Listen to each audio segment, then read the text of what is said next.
안녕하세요. 사연에 빠지다의 DJ 민영입니다. 오늘도 두 가지 사연 준비되어 있으니 끝까지 함께 해주시고요. 구독과 좋아요 버튼도 눌러주세요. 그럼 오늘의 사연 바로 시작해 볼게요. 안녕하세요. 점점 날이 더워지면서 벌써 여름 옷을 옷장에서 꺼내야 할 때가 됐나 봐요. 아직도 여름이 오면 제 인생에서 끔찍했던 그날의 기억에 저는 덜덜 떨게 된답니다. 제 소개가 늦었네요. 저는 서울에 사는 내년이면 40이 되는 나이의 여자예요. 제가 살면서 우여곡절을 제법 겪었기 때문에 제 개인사에 대해 주변 사람들에게 말하는 법이 없어요. 하지만 이렇게 용기를 내서 이곳에 제 사연을 보내봅니다. 이 유튜브에 제 사연이 채택될지 가늠은 안 되지만요. 글을 쓰는 일이 익숙치 않은 사람이니 여유 있는 마음으로 제 이야기 좀 들어주시겠어요? 제가 태어났던 집안은 동네에서 유명했죠. 바로 딸부잣집으로요. 예전에는 딸이 셋 이상은 되어야 딸부잣집 근처라도 갈 수 있었다지만 저희 나이 때는 딸 셋인 집은 흔치 않았어요. 우리 집이 유명했던 것은 단순히 딸이 셋이어서만이 아니었어요. 세 딸 모두 예쁘장한 외모에 개성이 각기 다르고 자기 주장은 강한데 신기하게도 다툼 없이 늘 하하호호 사이좋게 몰려다녔기 때문이에요. 우리 집은 서울 화곡동이었는데요. 우리 동네 분들은 물론이고 제가 나온 초, 중, 고 모두 언니들 덕분에 저를 모르는 선생님은 별로 없으셨죠. 우리 아버지는 용접 기술자셨어요. 아버지는 퇴근하시고 집에 오시면 늘 땀에 젖은 옷에 얼굴은 벌겋게 되셨죠. 그만큼 용접일은 고된 일이었어요. 엄마 말씀으로는 너희 아버지만큼 힘들게 월급 벌어오시는 양반 얼마 없다. 너희들 아버지한테 잘해드려야 한다. 엄마는 손수 아버지 목욕물을 미리 받아놓고 저녁 식탁에는 아버지가 좋아하시는 열무김치와 양념게장을 빠지지 않게 챙겨놓으셨어요. 막내딸인 제가 아빠 월급이 얼마인진 몰라도 맛있는 반찬도 자주 먹을 수 있고 선물도 제가 원하는 걸로 해주시니 전 우리 집이 재벌 부럽지 않다고 생각하고 커왔죠. 그리고 우리 아버지가 세 딸을 가진 것을 너무 자랑스러워 하셨어요. 우리 아빠의 체육대회가 열리면 우리 딸들은 가족 티를 주문해서 가족 모두 똑같은 티를 입고 갔는데요. 우리 가족은 종목이 달리기, 2인 삼각, 보물찾기 등등 그 무엇이든 상품만 걸려있다면 목숨을 걸고 열심히 해서 어떻게든 상품을 타내고야 말았죠. 아버지 회사 사장님이 우리 가족은 최고로 화목한 집안이라며 엄지를 세우시고 인정해 주셨어요. 그렇게 땀을 한참이나 흘린 우리 가족은 늘 단골 돼지갈비집에 가서 10인분은 좋게 먹었습니다. 사장님이 우리한테 음료수랑 밥은 무료로 주시거든요. 그런데도 매번 계산서의 금액을 보고 놀라세요. 아니, 이 정도 금액은 어디 학교 운동부 애들이랑 와야 되는 건데 남자 하나에 여자 넷이 먹는 거라고 누가 믿겠슈? 이 정도로 잘 먹어야 우리 예쁜 딸들이 쑥쑥 잘 크는 거겠죠. 이러려고 내가 천리라는 거 아닌가. 아버지는 어렸을 때 부모님이 너무 가난하고 형제는 5이나 되어서 공부를 할 수가 없었대요. 그래서 18살 때 용접일을 배우고 돌아가시기 전까지도 용접일을 놓지 않으셨습니다. 우리 가족을 배불리 먹이고 남들에게 뒤처지지 않게 가르치려고 열심히 사신 분이에요. 지금이야 세상 좋아져서 용접 학원도 있고 초보라고 해도 일단 와서 열심히만 하면 일당 10만 원은 왜 안 주겠어. 하지만 나 때는 말이지 학원이 어딨냐. 그저 숭늉공 아저씨들 붙들고 잔심부름하고 빨래해드리면서 밑에 붙어있다가 어깨너머로 배우고 아저씨 기분 좋을 때 한 번씩 기술 배우는 거지. 우리 부모님들 어려운 환경에서도 열심히 사셔서 지금 이렇게 우리나라가 선진국이 된 것 아닌가 생각합니다. 부모님이 우리 자식들을 사랑하는 마음으로 키워주신 만큼 세 자매 모두 대학교에 잘 갔고 무사히 졸업해서 각자가 자기 밥벌이는 하는 성인이 되었습니다. 큰언니는 저보다 3살 위인데 가장 먼저 회사에 취직했고 그 회사의 선배 소개로 남편값도 찾았어요. 큰언니는 우리 중 가장 먼저 결혼해서 지금 유치원생 아들 하나, 딸 하나를 키우며 행복하게 살고 있어요. 하지만 둘째 언니는 비혼주의자예요. 지금 41세가 되었지만 아직도 작은 언니는 혼자 살고 있습니다. 그래도 법과대학을 나와서 법무사 자격시험에 당당히 합격해서 지금 법무사로 일하고 있어요. 이런 사람을 보고 골드메스라고 하던데요. 요즘 말은 잘 모르겠지만 말이에요. 저는 집을 예쁘게 변신시켜주는 인테리어 업체를 운영하고 있어요. 물론 대학교를 졸업하고 오랫동안 건설회사를 다녔지만 뜻하지 않은 일을 겪고 나서는 회사를 나와 인테리어 업체를 차렸어요. 요즘은 고객분들께 우리 업체가 인테리어를 이렇게 잘합니다 하고 소개하는 유튜브도 만들어야 하더라고요. 그래서 우리가 인테리어를 해드린 고객분들 중 잘된 집을 소개하는 영상도 촬영해봤는데 정말 쑥스럽지만 새로운 재미를 느끼게 되었어요. 그 유튜브를 통해 새로운 고객분들도 많이 확보하게 되었고요. 이렇게 우리 세자매는 나름대로 열심히 밥벌이를 하며 살고 있고 다행히 경제적으로 여유로운 편입니다. 왜냐하면 저와 언니들 모두 적어도 서울에 아파트 한 채씩은 갖고 있거든요. 사실 이렇게 된 데에는 우리 엄마 공이 크셨어요. 옛날부터 아버지가 버시는 월급을 잘 모아 종잣돈 1,000만 원을 만드시고부터는 이것저것 부동산을 사고 팔면서 큰 재산을 모으셨으니까요. 지금이야 서울이고 경기고 전국 아파트 값이 천정부지로 올랐지만 어머니는 이미 10년도 전에 자식들 명의로 아파트를 사셨죠. 그리고 그때는 지금처럼 비싸지 않았거든요. 너네 대학교 보내고 나서도 맨날 발품 팔아서 아파트랑 상가 보러 다녔다. 그랬더니 보이더라.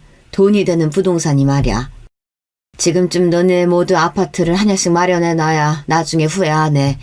아버지 엄마처럼 집 산다고 똥 싸는 고생하지 말고 집 한 채는 해놓고 시작해라. 엄마의 안목은 정확했고 앞을 내다보던 말씀은 적중했죠. 언니들도 저도 남들이 알아주는 동네의 아파트에 살고 있으니까요. 하지만 엄마는 그렇게 딸들 앞으로 아파트를 해주신 다음 해에 돌아가셨습니다. 당신이 그렇게 환갑도 안 된 이른 나이에 세상을 뜰지 알고 딸들 아파트를 하신 걸까요? 전 엄마를 만나면 꼭 이 말을 물어보고 싶었어요. 엄마는 비 오는 날 횡단보도를 건너시다가 달려드는 트럭을 피하지 못하고 그대로 그만 그 자리에서 돌아가신 거예요. 이런 날벼락 같은 일이 벌어지고 나서 그때 전 처음 알았습니다. 행복이 영원하지 않다는 것과 불행은 부지불식간에 찾아온다는 것을요. 엄마를 엘지하고 사랑하셨던 아버지는 매일 술도 드시고 잠도 제대로 못 주무시면서 슬픔을 삭히셨어요. 그때 큰언니는 출가해서 작은언니와 제가 그런 아버지 곁을 지키며 살려고 집에 들어왔어요. 엄마가 해주신 아파트로 독립했었지만 이렇게 힘들어하시는 아버지를 혼자 둘 수가 없었거든요. 아버지 식사도 챙겨드리고 모시고 주말에 산행도 가고 드라이브도 시켜드리면서 작은 언니와 저는 아버지가 일상으로 돌아올 수 있게 애를 썼어요. 그리고 아버지는 곧 마음을 다잡고 원래처럼 활기차고 든든한 모습을 찾을 수 있게 되었죠. 우리 딸들 덕에 이 아버지는 이제 괜찮아졌으니 너희들 집으로 돌아가라. 괜히 나중에 시집도 못 가고 처녀 귀신 돼서 아비 때문이라고 원망하지 말고. 살짝 웃으며 이렇게 농담도 하실 수 있게 되었으니 참 다행이었죠. 고집이 세서 결혼 안 하겠다고 하는 둘째는 포기하더라도 막내 너라도 어서 결혼하면 좋겠는데 하늘에 있는 너희 엄마도 결국 너네 결혼식을 못 보고 갔잖니. 더는 미루지 않았으면 좋겠구나. 제가 막 30을 넘긴 때였으니 아버지가 하시는 염려가 당연할 수 있죠. 하지만 전 눈이 높은 건지 일하느라 다른 정신이 없는 건지 제대로 연애도 못 해봤어요. 그리고 둘째 언니처럼 혼자 사는 것도 괜찮겠다고 슬슬 물들어갔죠. 하지만 저에게도 사랑이 찾아왔어요. 첫째 형부가 보험회사로 이직을 해서 다니고 있었는데 같은 부서에 있는 총각을 소개시켜주겠다는 거예요. 처음에는 형부의 소개팅이라는 게 너무 부담스러워서 거절했어요. 막내 처제, 이 친구 나이도 처제보다 1살 많고 키가 185나 되고 남자답게 잘생겼어. 우리 회사 여자들이 좀 많은데 미호는 물론 유부녀들도 추파를 던진다니까. 그 누구더라? 배우 이정재 닮은 걸로 소문도 났었어. 나 믿고 한 번만 만나봐. 이정재? 이정재 닮은 키 큰 남자라는 얘기에 저도 모르게 홀려서 어영부영 소개팅 자리에 나가게 되었습니다. 그날따라 도로에 교통사고가 있어서 소개팅 약속에 10분쯤 늦었어요.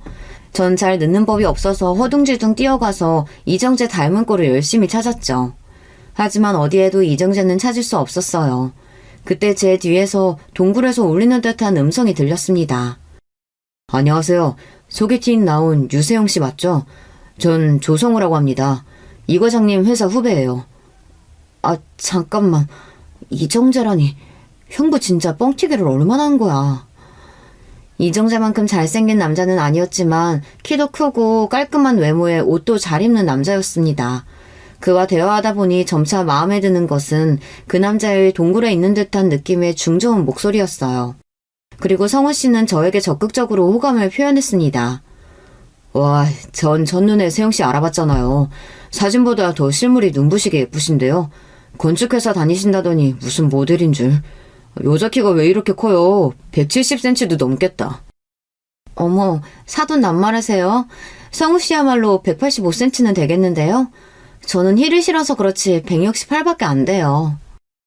우리는 첫 만남부터 서로에게 호감을 느꼈고 자주 만나면서 사랑하는 사이가 되었어요. 성우 씨는 눈치도 빠르고 매너도 좋은 남자라서 여자들에게 인기가 많을 것 같았습니다. 그런 남자가 제가 제일 좋다고 하니 기분이 좋았어요. 성우 씨는 사귄 지 100일도 안 돼서 저에게 깊숙한 이야기를 꺼냈어요. 내가 30대 초반이라서 엄마도 빨리 결혼하길 바라셔. 사실 나 친아버지가 몇 년 전에 갑자기 돌아가셨거든. 그러니까 안정적인 가정을 가지는 것을 나도 바라고 있고. 내가 집을 마련할 때까지 괜히 시간 보낼 필요 없잖아. 세영 씨는 이미 30평대 아파트 살고 있으니 그곳에서 우리 신혼살림 꾸밀 수 있겠는데 우리 결혼할까? 저도 친정엄 마를 몇 년 전에 떠나보냈기에 성우 씨의 마음이 전달되어 제 마음을 울렸어요. 전 성우 씨의 청혼을 받아들여서 우리는 결혼에 이르렀습니다. 혼자 계신 우리 아버지도 언니들도 모두 제 결혼을 축복해 주었어요. 다만 성우 씨에게는 홀어머니가 계셨지만 원래 사시던 경기도 안성에 계속 계시고 우리는 서울에 따로 살 예정이니 언니들과 별로 걱정하지 않았어요. 그러게 홀 시어머니의 외아들이 좀 찝찝하지만 대신 다른 시누이나 동서 없는 게 어디야. 아유, 난 우리 시댁에 시누이랑 동서가 제일 밉더라. 우리는 결혼식을 올리고 제가 살던 집에서 신혼생활을 시작했어요. 하지만 행복할 줄만 알았던 결혼생활은 그리 순탄하지 않았습니다. 남편은 보험 설계사인데 출근도 제때 하지 않으니 영업 실적이 좋았을 리 없었어요. 고객들 비위 맞추는 일이 적성에 안 맞는다면서 툭하면 출근하지 않고 집에서 놀고 있고요. 원래 이런 사람이었는데 결혼하고 나니 본색을 드러낸 것인지 어쩐 건진 모르겠지만 남편은 결국 결혼하고 2년 뒤에 회사를 그만두게 됩니다. 단독 100만 원이라도 벌길 바랬었는데 그렇게 백수 생활을 하니까 제 속이 답답했어요. 우리 아기도 가져야 하는데 자기가 이러고 있으면 어떡해. 어서 일 찾아봐요. 알았어. 노력 중이야. 남편은 말은 대수롭지 않게 잘해놓고 무책임하게 그냥 있었어요. 백수 생활을 1년 넘게 하다 보니 보다 못한 형부가 어떤 제약회사에 일자리를 소개시켜줘서 그곳을 다니게 되면서 전 한숨 돌렸습니다. 하지만 남편은 그곳에서 잦은 술자리를 갖고 거기서 만난 여성들과 연락하는 걸 저에게 몇 번이나 들켰는지 몰라요.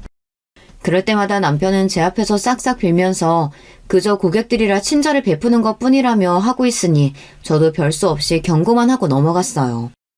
남편만 생각하면 허우대만 멀쩡하지 정말 속빈 강정을 끌어안고 사는 기분입니다. 그리고 또 하나의 걱정거리는 우리의 2세 문제였어요. 32살의 나이에 결혼해서 거의 7년이 지났지만 우리에게는 아이가 생기지 않는 거예요. 전 시험관 시술을 해보고 싶었는데 그나마도 남편은 협조해주지 않았어요. 하늘에서 허락을 안 하는 모양이지. 왜 그렇게 아기 갖고 싶어서 안달이야. 우리끼리 편하게 살면 좋은데 뭘 굳이. 남편은 철없이 이러고 있으니 말이에요. 신기하게도 이렇게 아이가 없으면 시댁에서 재촉하고 성화이지 않겠어요. 그런데 우리 시모는 또 이런 부분에서는 너무 쿨하셨어요. 성우가 시험관 안 하고 싶다는데 뭘 억지로 한다니? 그거 돈도 많이 든다면서 괜히 하지 마라. 애기 안 생기면 안 생기는 대로 돈 열심히 벌고 재밌게 살면 돼. 참, 그런데 이번 달 용돈은 왜 입금이 아직 안 됐냐? 내가 그런 거 철저하니까 조심하라고 분명히 얘기했을 텐데. 아, 성우 씨가 백수라 취직할 때까지 기다려주시면 안 될까요? 무슨 소리라는 거야? 네가 벌고 있잖아. 그리고 니네 친정아빠가 돈 많다면서. 니네 친정에 사정 말씀드려봐라. 그리고 이번 추석에 넌 굳이 안 와도 된다. 성우는 온다고 하지만 우린 제사도 안 지내는데 뭐 너까지 올 필요야 있냐? 그냥 용돈이나 두둑히. 알지?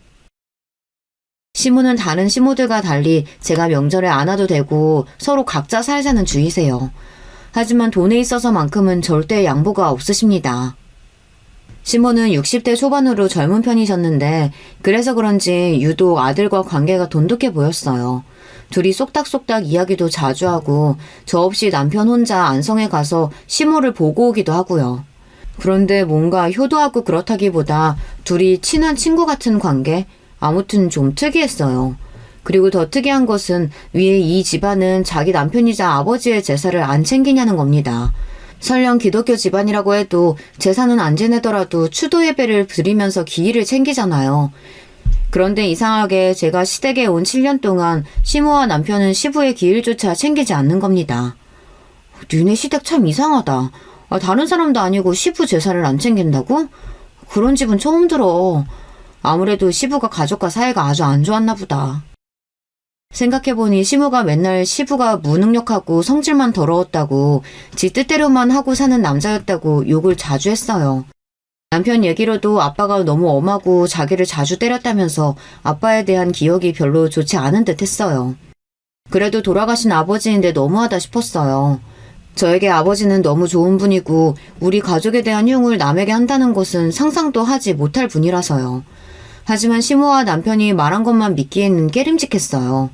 왜냐하면 시모는 비단 시부만이 아니라 세상 모든 사람들에 대해서 그 누구도 좋게 말하는 법이 없었거든요.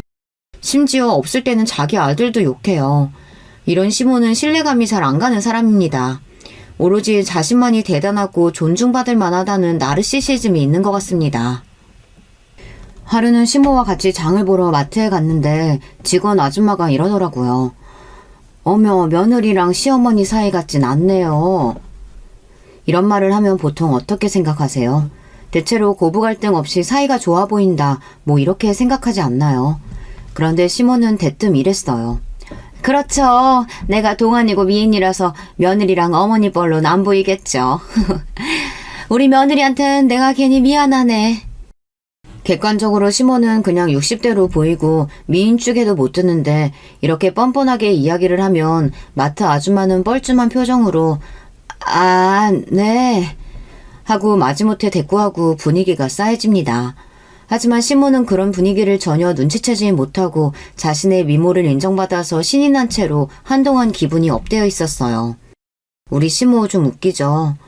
어느 날 작은 언니의 전화를 받게 되었어요. 너 건강검진 해본 적 있어 없어? 응? 안 해봤지. 아직 젊은데 뭘. 얘 좀 봐라. 너도 이제 30대 중반이야. 이번 주 금요일에 시간 비워. 나랑 같이 가자. 그렇게 처음으로 언니 따라 한 건강검진에서 그만 갑상선 암 판정을 받고 말았습니다. 조금 놀랐지만 갑상선 암은 착한 암이라서 심각한 상태는 아니라는 의사 선생님의 설명을 듣고 차후 수술을 예약하고 집으로 돌아왔어요. 자기야, 자기가 자꾸 여자 문제면 직장 문제로 내 속을 썩이니까 암에 걸려버렸잖아. 뭐, 암? 자기가 암에 걸렸다고? 남편은 생각보다 크게 놀랐어요. 전 오늘 건강검진에서 갑상선 암에 걸렸다는 사실을 남편에게 설명해 주었어요. 남편은 안절부절 못하다가 핸드폰을 들고 방으로 들어갔어요. 뻔합니다. 분명 자기 엄마에게 이 일을 알리고 상의하려는 거예요. 한참을 시모와 통화하고 나온 남편은 저에게 말했어요. 자기야, 그럼 수술 받으면 낫는 거지? 자기 안 죽는 거지? 남편은 제가 죽을까봐 너무 걱정이 되는 모양이에요. 그런 남편의 모습이 귀엽기도 하고 저를 아껴주는 마음에 괜히 흐뭇했어요. 그리고 제 수술날 남편과 시모는 아무리 말려도 저를 따라왔어요. 저는 무사히 잘 수술받고 나왔고 의사 선생님은 우리를 안심시켜 주었습니다. 이제 염려하지 않으셔도 됩니다. 유세영 씨 수술은 성공적이고요. 앞으로 항진제 약 꾸준히 복용하시고 주기적으로 병원에 와서 체크만 하시면 됩니다.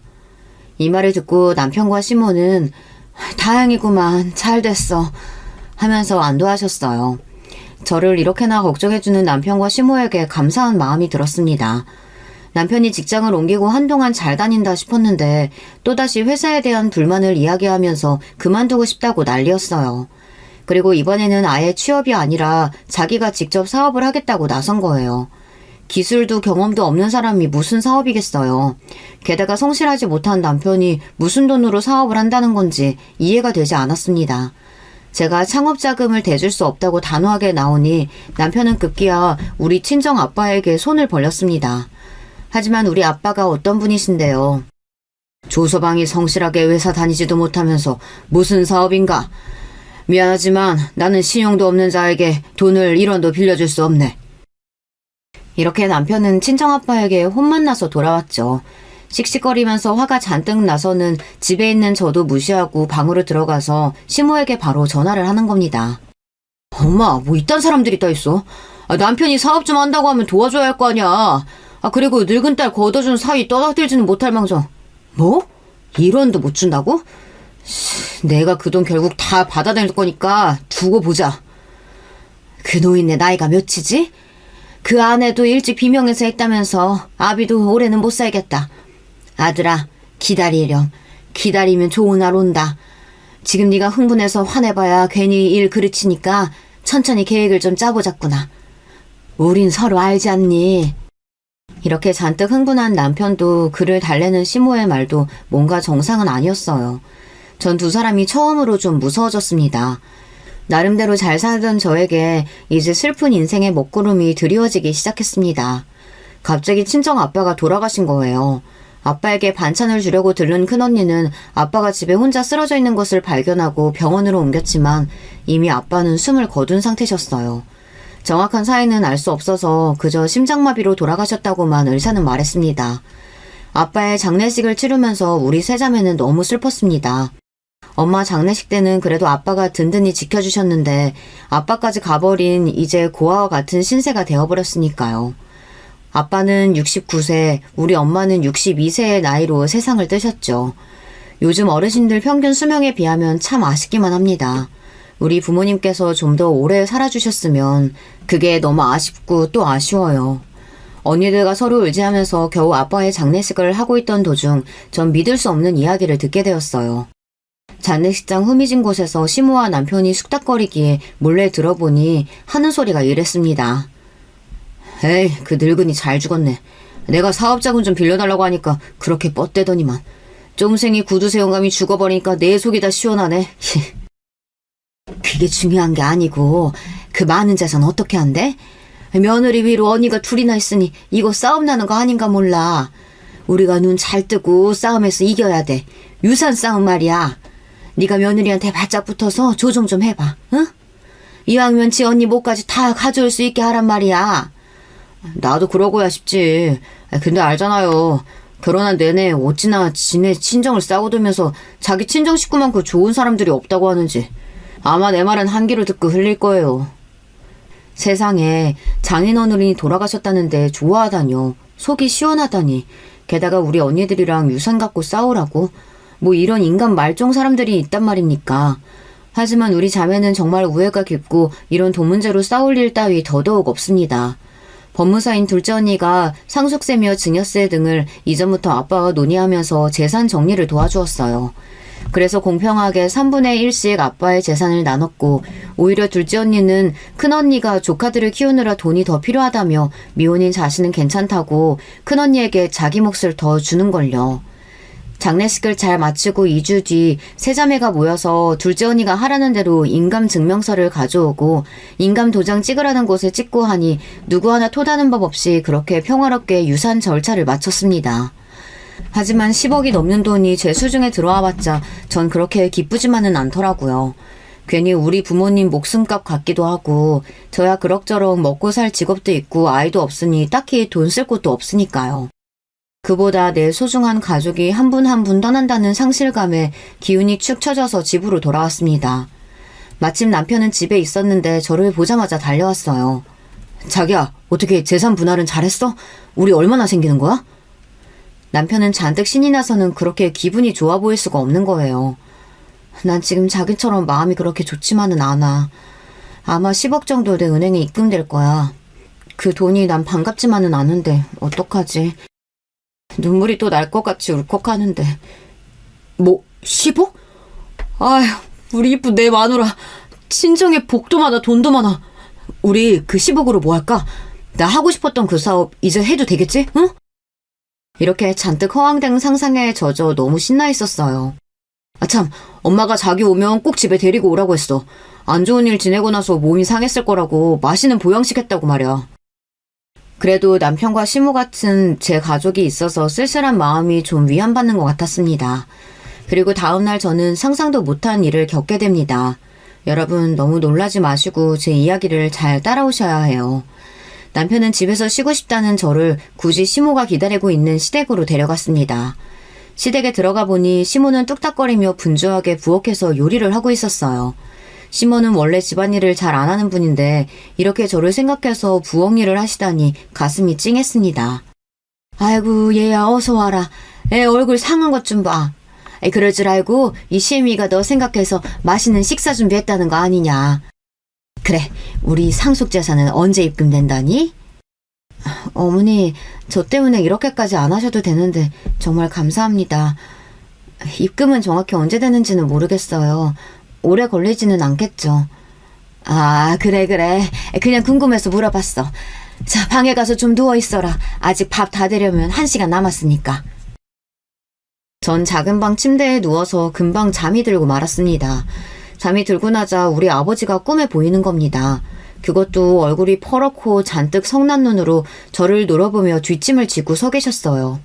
분명히 보이는 얼굴이 아버지 얼굴은 맞는데 저에게 저럴 분이 아니신데 왜 저렇게 노려보실까 당황하다가 잠이 깨버렸습니다.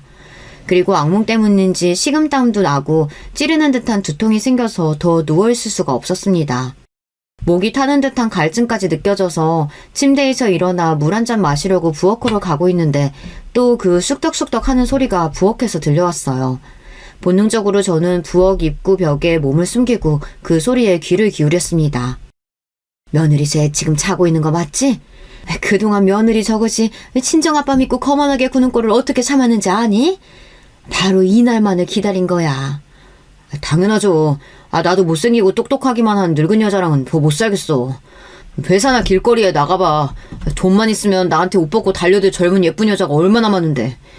지난번 갑상선 암 판정받고 혹시나 자기 아빠보다 먼저 죽을까봐 걱정했잖아요. 그럼 그 장인 재산 다 우리 거 안 되잖아. 법이 그렇다대요.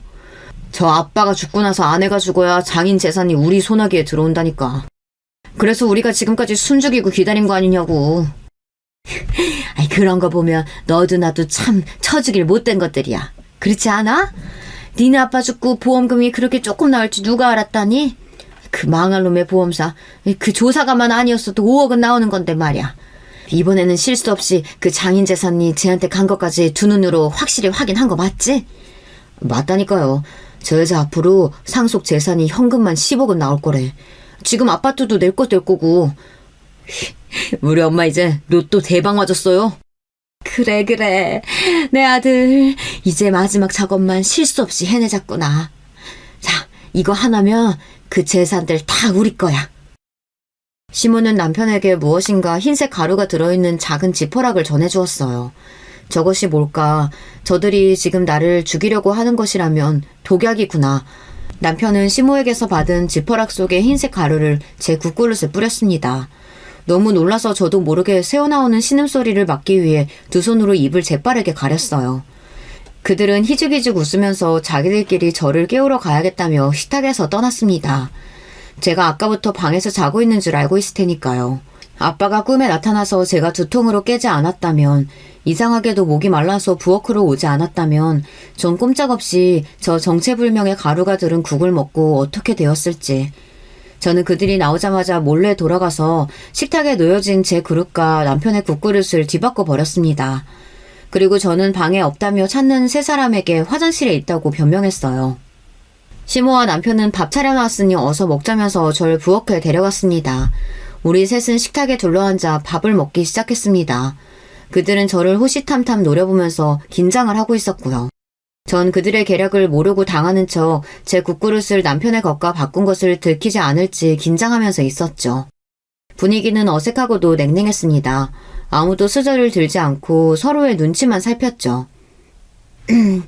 얘야, 그동안 아버지 상 치르느라 고생했을 텐데 어서 한술 뜨렴. 내가 특별히 최고로 좋은 한우 뼈다귀 사다가 오래오래 구웠단다.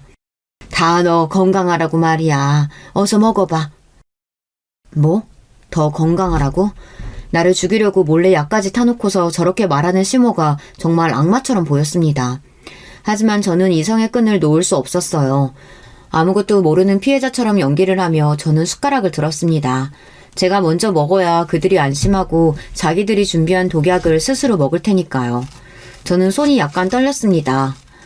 어머님, 제가 오랫동안 고생했더니 심신이 모두 허약해졌나 봐요. 어머니가 주신 곰국 먹고 건강해질게요. 감사합니다. 이렇게 말하면서 국을 한 숟갈 떠먹었습니다. 그리고 밥까지 말아서 억지로 퍼먹었죠. 이윽고 제 앞에 있는 밥과 국은 반절이나 먹고 고개를 들었습니다.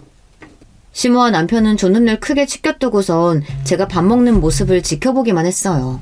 정말 그것은 사람의 것이 아니었습니다. 늑대, 악어, 호랑이, 그런 야수의 무서운 눈도 아니고 귀신 같은 눈이었어요. 그렇게 흉악하고 무서운 눈은 처음입니다. 왜 저만 보고 두 분은 식사 안 하세요? 어머님, 당신도 먹어요. 국이 정말 맛있어요. 제 말에 안심한 두 사람은 열심히 밥과 국을 먹기 시작했습니다. 엄마, 진짜 곰국 맛있네요. 아주 진국이야. 이렇게 웃는 얼굴의 남편을 보고 저는 뒤로 칼을 갈았습니다. 그래, 맛있지? 그게 바로 당신이 준비한 그 독약이 든 국이야. 그리고 저는 그 자리에서 서둘러 일어났습니다. 속이 좀 울렁거리고 머리에 두통이 일어나네요. 아무래도 체했나 봐요. 바깥바람 좀 쐬고 와야겠어요. 두 분은 마저 식사하세요. 저 산책 좀 하고 돌아올게요. 실제로 독약을 먹지 않은 제가 그 둘 앞에 멀쩡히 있다면 그들이 눈치채고 저를 어떻게 해야 할지 모르니 전 그 자리에서 나오고 싶었습니다. 제가 어지럽다면서 머리를 부여잡자 독약의 효능이 돌기 시작했다고 느껴서인지 시모는 아주 반기는 얼굴로 말했습니다. 그러냐? 그래. 밖에서 좀 걷다 보면 채기가 내려갈 게다. 어서 나가서 좀 돌아다니고 와봐. 그리고 전 차키와 지갑을 들고 집을 나가서 바로 차에 올라탔습니다. 이렇게 나가면서도 전 뒤를 계속 돌아봐야 했어요. 남편과 시모가 눈치채고 절 쫓아올까봐 두려웠거든요. 차를 몰고는 곧바로 인근 경찰서에 갔습니다. 경찰서의 문을 열고 들어가자마자 저는 처음으로 날숨을 크게 쉬었어요. 너무 무섭고 긴장해서 숨 쉬는 것도 까먹은 듯 했어요. 이제 안전하다는 생각이 들자 긴장감이 풀리고 그대로 경찰서 바닥에 주저앉고 흑흑하고 울기 시작했습니다. 제 모습에 놀란 경찰서 안에 몇몇 경찰관들이 저를 부축해서 의자에 앉혀주었어요. 아니, 무슨 일 당하신 겁니까? 하지만 너무 놀란 제 가슴은 쉽게 진정되지 않았어요. 저쪽으로 걸어온 여자 경찰관이 냉수 한 컵을 저에게 가져다 주었어요. 큰일 당하셔서 너무 놀라신 모양이군요. 여기는 경찰서라서 선생님은 이제 안전합니다. 마음이 진정되면 그때부터 천천히 무슨 일이 있었는지 진술해 주세요. 그리고 제 등을 쓸어 내려주고 덜덜 떠는 저에게 담요를 덮어주었습니다. 시간이 좀 지나자 저는 가까스로 입을 열 수 있었고 제 말을 듣던 경찰들 모두 경악했습니다. 전 살인을 당할 뻔했습니다. 어떻게 겨우 빠져나왔지만 어쩌면 지금 집에는 누군가가 저를 대신해서 죽었을지도 몰라요. 경찰들은 곧바로 수사팀을 꾸려서 시모 집에 들이닥쳤습니다. 그리고 경찰들이 마주한 광경은 바로 고통으로 몸부림치며 몸에 격렬히 일어난 남편이었습니다. 남편 옆에서 시모는 도대체 어떻게 된 일이라? 아니 이게 무슨 일이냐? 아들아 이를 어째? 하며 당황해서 서 있기만 했대요. 경찰들은 구급차를 불렀고 시모는 현장에서 바로 살인 용의자로 체포되어 경찰서로 연행해 갔습니다. 그리고 혼수 상태에 빠진 남편은 구급차 안에서 결국 숨을 거뒀습니다. 몇 시간 전만 해도 저를 죽이고 제 돈을 가로챌 생각에 희죽이던 남편이 이렇게 싸늘한 주검이 되어버린 것을 보고 허탈해하며 탄식을 했습니다. 그리고 제 아버지 장례식이 있고 얼마 안 돼 남편 장례식을 준비해야 했어요. 하지만 전 저를 죽이려고 했던 남편의 장례식을 제대로 할 자신이 없었죠. 큰언니에게 전화를 걸어 제게 일어난 일을 간략히 설명하고선 지금 병원에 와줄 수 있냐고 했어요. 언니는 제 이야기에 기함을 하며 이런 믿어지지 않는 일이 어떻게 생긴 거냐고, 그리고 다급하게 제게 와주었습니다.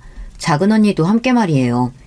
그렇게 저는 거의 실신할 지경의 몸 상태로 뒷방에 누워있다가 손님이 오시면 인사만 겨우 하고 다시 누워있었습니다. 온몸에 힘이 하나도 들어가지 않았어요. 그리고 남편의 시신은 화장해서 근처 강가에 뿌렸습니다. 그 사람의 묘소를 만든다 한들 전 그 묘소를 절대 찾지 않을 것이었기 때문이에요. 그나마 아내로서 할 도리를 장례식을 마지막으로 끝냈고 이로써 제 결혼 생활도 끝났어요. 우리 언니들이 옆에 있어주지 않았다면 전 아마 아무것도 못했을 테죠. 남편의 장례가 끝나고 형사는 참고인 조사로 경찰서에 오라고 했어요. 그러고 저는 제가 보고 들었던 모든 것을 형사님에게 이야기했어요. 형사는 성실하게 조사에 참여해줘서 고맙다고 했습니다.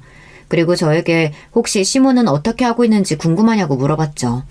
저는 가장 큰 잘못을 한 범죄자니까 응당 감옥에 바로 가는 것이 아니겠냐고 말했어요. 형사는 박자옥 씨, 그러니까 시모는 자기 아들의 살해 용의자이기도 하지만 그 외에 여죄 가능성이 있어 조사가 길어질 것이라고 했어요. 시모가 나를 죽이려다가 남편을 죽인 게 다가 아니라니 그런 일이 더 있었다고? 이제 형사들이 시모를 취조했던 이야기를 제가 들려드릴게요. 자, 이제 조서 작성할 겁니다. 여기 이름하고 주민등록번호 대세요. 박자옥, 주민번호는 이봐요 형사. 우리 아들 그렇게 된 건 내가 한 게 아니라니까. 그건 일단 조사해보면 밝혀질 문제고 그리고 피해자 신상하고 관계. 아휴, 왜 이렇게 일이 꼬인 거야. 내 아들이에요. 이름 조성우, 40세. 주민번호는 이거 아주 악질 존속살인이네. 그러니까 구급차에 실려간 아저씨가 아들이란 말이죠. 왜 죽였어요? 조성우 씨한테 무슨 일 한 건지 오늘 일 자세히 이야기해보세요. 우리 집에서 공국 끓여다가 아들 며느리 밥을 먹였는데 갑자기 며느리가 먹다가 속이 안 좋다고 두통 때문에 바람 쐬고 온다고 먼저 일어나서 나갔어. 그러고 몇 분 지나니까 아들이 머리가 너무 아프다면서 누워서 굴러대는 거야. 어지럽고 숨이 잘 안 쉬어진다면서 괴로워하고 발작까지 일으키면서. 나 내가 왜 이러나 싶어서 그냥 옆에 있었는데 갑자기 형사들이 우리 집을 들이닥쳤어. 그게 이상하단 말입니다. 주정우 씨 사체 부검 얘기로는 청산가리 중독에 의한 심장마비 사망인데 아마도 약을 먹은 지 좀 지나서 구급차를 탔다고 하네요. 아들이 그렇게 위중하면 바로 119 부르는 게 정상적인 엄마 아닙니까? 그야 뭐 사람이 너무 당황하면 경황이 없어서 그럴 수 있는 거지. 말 흘리지 마세요. 당신은 당황한 사람이 아니라 난체하면서 정신도 또렷한 상태였어. 아마 당신이 먹인 청산가리로 아들이 그렇게 되니까 병원에도 못 데려갔겠지. 당신의 범죄가 세상에 드러날까 봐서 말이야. 안 그래? 형사는 책상을 팡 치면서 시모를 겁주듯이 말했습니다. 하지만 시모는 눈 하나 깜짝 안 하고 겁을 먹지도 않는 독한 여자였답니다. 그런데 말이야, 형사 양반. 어떻게 알고 형사들이 우리 집에 왔어? 혹시 누가 날 신고했어? 내 며느리? 유세영 씨 제보 받고 왔습니다. 유세영 씨 얘기로는 당신이 국에 흰색 가루 넣는 걸 보았다고 하던데 그게 뭡니까? 조승우 씨의 직접 사연인 청산가리겠죠. 안 그래요? 어차피 지금 증거물품에서 다 나올 거니까 박자욱 씨 진술이 없어도 우리는 밝혀낼 겁니다. 하지만 이런 식으로 자백하지 않는다면 아주 무거운 형량이 나올 거예요. 그것이 봤다 이 말이지? 그럼 아니 왜 그녀는 멀쩡하고 내 아들이 알 수가 없네. 남편처럼 일이 쉽게 안 돼버렸어. 뭐라고요? 역시 이번 살인이 처음이 아닐 수 있겠다 생각은 했는데 설마 당신 남편 사망 사건도 관련이 있는 겁니까? 이렇게 시모는 혼자 중얼거리다가 시부가 사망했던 사건도 추가로 조사하게 된 거예요. 그리고 그 실상이 만천하에 드러나게 된 것이었어요. 얼마 뒤 형사의 전화를 받고 나서 제가 가족이라 믿었던 남편과 시모의 실체를 알게 되었습니다. 형사들은 약 10년 전에 벌어진 시부의 사망 사건도 역시 계획살인한 것으로 가닥을 잡고 수사를 하는 도중 당시 시부의 사고사를 담당했던 보험조사관이 수사에 협조를 했습니다. 그 보험조사관도 그 둘이 시부를 사고사로 위장했던 것이라면서 당시 자신이 조사했던 자료와 증거들을 경찰에게 넘겨주었어요. 시모가 하던 얘기로 시부는 엄격하고 시모와 남편을 학대했다고 들었지만 조사관이 조사했을 당시 동네 주민들은 오히려 시부를 법 없이도 살 사람이라고 칭찬했다고 합니다. 그리고 그런 반듯한 사람이 이상한 아내를 만났고 아들도 지 애미를 닮아서 고생이 많다고요. 동네에서 시모와 남편은 문제가 많다며 이웃들에게 손가락질을 받았대요. 시모는 여자들과 사소한 일로 머리채를 잡고 손찌검을 하면서 싸우는 일이 잦았고 심지어 돈이 많은 호라비를 꼬셔내다가 시부에게 걸리기도 했대요. 남편은 어릴 때부터 애들에게 심한 장난을 치고 괴롭히기도 해서 시부가 피해당한 아이 집에 사과하기 일쑤였다고 합니다. 그러다가 시부가 이들에게 살해당하기 바로 전날의 일이었습니다. 남편의 할머니가 치매 증상을 앓으면서 시부의 형님 댁에서 함께 지내셨는데 돈이 궁했던 시모와 남편이 할머니를 찾아갔대요. 당시 시 아주버님 댁 가족들은 마을 잔치가 있어서 출타한다는 것을 미리 알고 성취하는 자기 할머니가 혼자 있을 때 시 아주버님 집에서 돈과 금품을 훔쳐 나오려고 했던 것이죠. 그때 할머니는 멀쩡한 정신으로 이 두 사람을 발견하고는 지팡이를 막 때리면서 혼내셨대요. 이 도둑놈들이 세상에 어디라고 들어와서 에휴, 내가 둘째 며느리 네가 금수 같은 건 알고 있었다면 이제 손주까지? 니들 가만히 둘 줄 아냐? 당황한 시모와 남편은 할머니의 지팡이를 빼앗아서 할머니의 머리를 몇 대 치고는 그 집에서 도망쳐 나왔다는 것입니다. 그리고 할머니가 쓰러져서 이후 가족들이 발견하고는 병원으로 모셨지만 의식을 차리지 못하신 겁니다. 시부는 이 소식을 듣고 바로 시모와 남편을 의심하며 추궁했습니다. 진짜로 니들이 한 기가 사람 인두겁을 쓰고 그럴 수는 없다. 내가 믿기지가 않아가 다시 한번 묻는다. 니들이 우리 형님 집에 침입해서 돈 훔쳐내려다가 내 어머니 해한 거 맞나? 처음부터 딱 잡아댔던 두 사람에게 아까 니들 둘이 하는 얘기 내 똑띠 들었다 안 하나? 이래도 부정할 끼가. 급기야 시부는 빗자루를 들고 남편을 개패듯 때렸대요. 그리고 시모는 그런 남편을 말리면서 자신들이 저지른 죄로 실토했다고 합니다. 시부는 실토를 듣고 털썩 주저앉아서 망연자실해하며 내일 아침 박는 대로 니들은 내랑 경찰서 가자. 가서 니들이 한 짓 자수하고 죄값 받자. 니들 옥바라지는 내가 해줄 테니 세 사람 돼서 나오거라. 내 어머니를 그렇게 만든 게 내 식구들이라고. 지들 시어미를 친할머니를 왜... 이러고 시부는 괴로운 마음에 술을 계속 마셨다고 합니다. 하지만 시부는 다음날 아침 경찰서에 가지 못했습니다. 다만 다리 아래로 추락한 채 싸늘한 시신이 되어 경찰들에게 발견되었어요. 시모와 남편은 죽어도 자수할 사람들이 아니었습니다. 오히려 자기들의 범죄를 알게 된 남편, 그리고 아버지를 죽일 계획을 세웠죠. 과하게 술에 취해 몸을 가누지 못하는 시부를 시모와 남편은 산책을 나가자고 거의 없다시피 끌고 가서는 그만 인근 냇가의 다리 위에서 밀쳐 떨어뜨린 거예요. 다음날 인근 주민의 신고로 남편이 발견되어 경찰들이 사망 원인을 조사했지만 사실 너무 뻔해 보였습니다. 시골에서 술 먹다 실족사하는 경우는 흔하니까요. 그렇게 시부의 죽음은 사고사로 종결되었고 시모와 남편은 시부 앞으로 나온 퇴직금과 시부가 모아놓았던 적금을 깨서 한동안 잘 먹고 놀았다고 합니다. 이 돈으로 스키장도 가고 또 백화점에서 수백만 원씩 쇼핑도 하며 흥청망청 썼대요. 그나마 시부가 계실 때는 이들의 방탕함을 자제시켰는데 이제 자기들 세상이라며 고삐 풀린 망아지처럼 저들 하고픈 대로 하고 산 거죠. 그 돈으로도 부족했던지 시부의 사망 보험금도 수령하려고 했는데 이들을 수상하게 여긴 보험조사관이 막았다고 합니다. 그리고 시모는 남편한테 그랬대요. 야 아들아, 너 괜한 머리 대학서 공부한다고 쓰지 말고 그냥 보험회사에 취직이나 해라. 네가 보험사에 가면 우리가 보험금 잘 타먹을 방법을 알 수 있을 거 아니야. 그래서 남편은 전공과 상관없는 보험회사에 취직해서 다니다 몇 년 뒤 저를 형부 소개로 만나게 된 것입니다. 이렇게 두 사람은 저를 죽이기 전까지 함께 살인을 모의했던 살인자였던 거죠. 형사는 한숨을 쉬며 저에게 이야기했습니다. 그런데 박자옥 씨는 정말 대단한 여자입니다. 우리가 이 사실을 자백받아내느라 얼마나 진땀을 뺐는지 몰라요. 형사 경력만 10년 다 된 강력계 베테랑인 우리가 정말 별의별 수단을 다 써서 자백을 겨우 받아냈다니까요. 증거들이 수두룩한데도 어찌나 발뺌을 하던지. 제가 아들 장례식에 가려면 조사 빨리 끝내야 한다고 하니까 거기 갈 필요 없다네요. 아니, 아들 장례식에 가고 싶지 않다고 하는 엄마가 세상에 어디 있습니까? 이건 분명 사이코패스들이에요. 그렇게 시모였던 사람은 존속살인 3건으로 20년형을 선고받고 지금도 교도소에 수감되어 있습니다. 재판받던 날 재판장에 있는 저를 보고 이 극악무도한 사람은 철장 안에 갇힌 신세이면서도 악을 쓰고 저를 원망했어요. 왜 내 아들이 죽어? 네가 죽어야지. 그리고 사실 네가 내 아들 죽인 거 아니야? 네가 국구를 바꿔친 거지? 맞지? 그럼 네가 살인범이지 왜 내가 살인범이냐고! 저 여자는 지금 자기 아들이 죽어버려서 원통한 마음이 클까요? 아니면 자기가 감옥 가는 것이 억울한 걸까요? 저는 전자일 거라고 생각했던 사람입니다. 에미가 아들을 잃은 그것도 자기의 실수로 아들을 죽게 되는 그 고통이 훨씬 클 거라고요. 그런데 저런 사이코패스 같은 사람을 겪어보니 후자일 수도 있겠다는 생각이 들어요.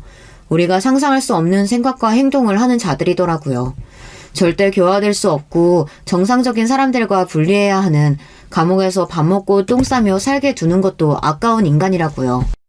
모든 일이 밝혀지고 나서 언니들이 달려와서 저를 껴안고 다 같이 울었어요.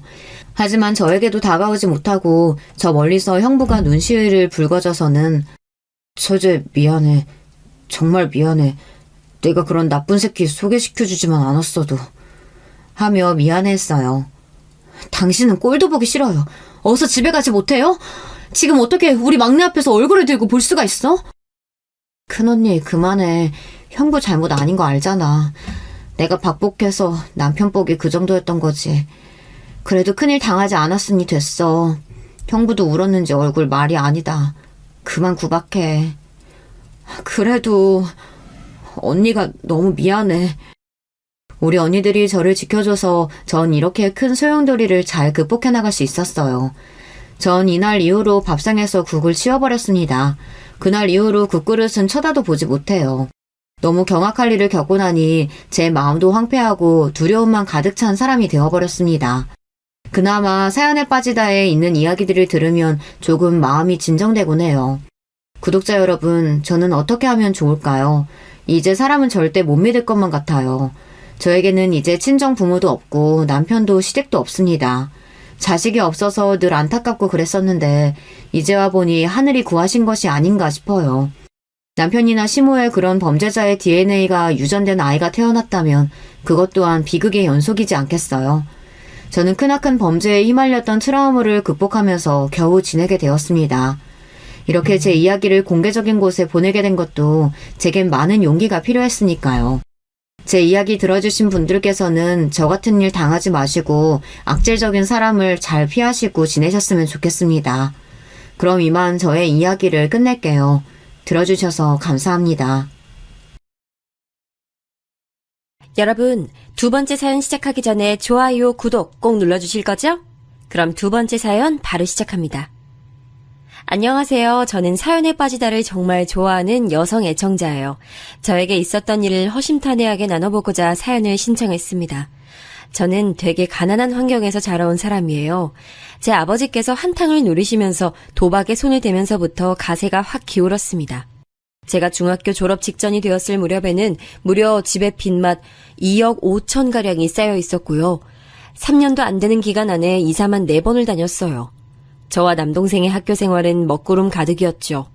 일가 친척들 전부 하나 둘 저희 가족과 점차 멀어지더니 어느 순간부터는 아예 인연을 끊게 됐어요. 그놈의 돈이라는 게 정말 무섭더라고요. 저와 남동생은 애써 밝게 학교 생활을 원만하게 하는 척 연기를 하면서 부모님의 심기를 거스르지 않도록 노력을 했던 것 같아요. 둘이서 서로 그렇게 하자고 약속을 한 것도 아니었는데 자동으로 그런 포장을 하게 되더군요.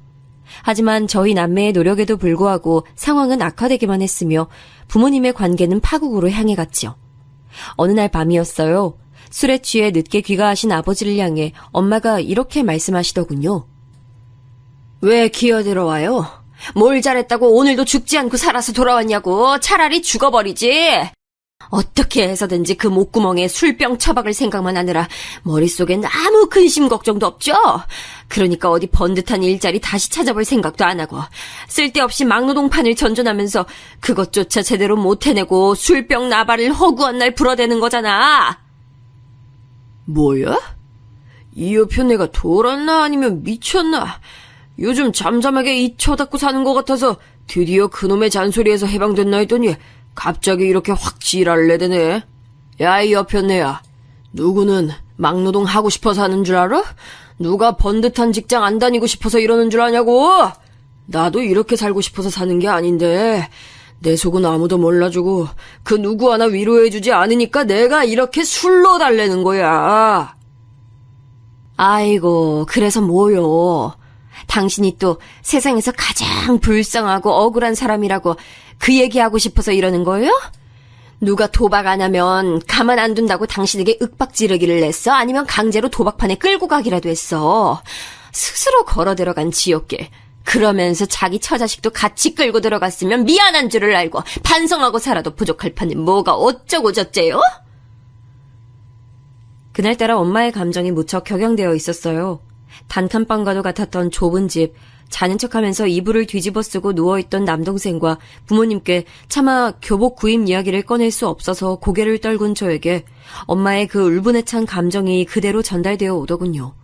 엄마가 악다구니를 쓰시는데 되려 아버지는 기가 막히다는 듯이 너털 웃음을 터뜨리셨고 그것을 도화선으로 두 분은 그날 밤 미친 듯이 서로에게 저주에 가까운 악담을 퍼부으시며 부부싸움을 하셨습니다. 어느새 저와 남동생은 구석에 함께 웅크려서 몇 시간 동안 덜덜 떨고 있었고요. 이웃 중에서 누가 신고를 했나 보더라고요. 끝내는 경찰이 와서 부모님을 중재했습니다. 이것을 아버지는 무척 수치스러워 하셨어요. 그때 경찰이 나한테 와서 뭐라고 했던 줄 알아? 선생님이 빚을 많이 지신 거면 가족들에게 잘하고 사셔야죠. 이렇게 훈계질을 하더라. 내가 살다 이제는 경찰에게까지 그런 소리 들어야겠어? 저는 지금도 아버지가 왜 그 일로 그렇게까지 분개하신 것인지 정확한 이유를 알지 못합니다. 하긴 아버지를 이해할 수 있을 것 같았으면 도박판을 전전하신 것도 제가 이해할 수 있었겠네요. 아버지는 피해의식과 자기 연민에 사로잡혀 계셨고 그 모난 심정을 가까운 이들에게 쏟아내셨어요. 엄마와 저희 남매에게 말이죠. 왜 날 그렇게 쳐다봐? 그 무시하는 눈빛은 뭐야? 딸년이라고 있는 게 감히 하늘 같은 아버지를 무시해? 아니에요. 저 아무 생각 없이 그냥 쳐다본 것 뿐이에요. 뭐야? 아무 생각 없이? 너 그거 나를 본격적으로 무시해야겠다는 뜻이지? 야, 이 배은망덕한 거사. 내가 없었으면 넌 이 세상에 나오지도 못했는데 그 은혜를 모르고 나를 경멸하고 멸시하는 눈을 풀하려? 여차하면 경찰 부르면 된다 이거야? 그날도 경찰 부른 거 이제 보니까 너지? 네가 나 잡아가라고 경찰에 신고한 거지? 제가 그런 거 아니에요. 그리고 아버지 잡아가려고 경찰이 온 것도 아니었잖아요. 새벽에 하도 시끄러우니까 신고가 들어가서 경찰이 온 거였죠. 사실은 정확히 아셔야 할 것 같아요. 네가 지금 나를 가르치려고 들어? 이제는 딸년이 나를 훈계하고 자빠졌네. 내가 자식들을 혹 키웠네. 자기 아버지 공경하도록 귓방망이 한 대씩 때마다 후려쳐서 키웠어야 했는데 내가 잘못 키웠어? 씩씩거리시던 아버지는 몇 없던 집안 살림마저 깨부수며 발작하듯 난리를 치셨고 저보다 어려도 남자랍시고 남동생이 그런 아버지를 말리고 막아서느라 용을 써댔죠. 식당 일을 내도록 하시느라 파김치가 되신 상태로 귀가하신 엄마는 집안의 상황을 보시고는 참담한 표정을 감추지 못하셨어요. 이런 일상이었습니다. 그래도 참고 살았다는 점이 언젠가 쥐구멍에 벼뜰 날이 있을 거라고만 생각하며 견디기만 했다는 점이 저희 가족이 얼마나 무지했으며 절망적인 상황에 푹 절여져 있었는가를 보여주는 지점이라고 생각해요. 성인이 된 이후에 남들에게 이런 이야기를 일부라도 털어놓으면 다들 의아해하면서 도박 중독자였던 데다가 술고래였던 아버지를 욕하기보다는 엄마와 저희 남매를 우습게 보더라고요. 그걸 처음 겪었을 때 얼마나 충격적이었는지 몰라요. 아르바이트 하면서 친해졌던 어떤 언니가 저에게 그랬었어요.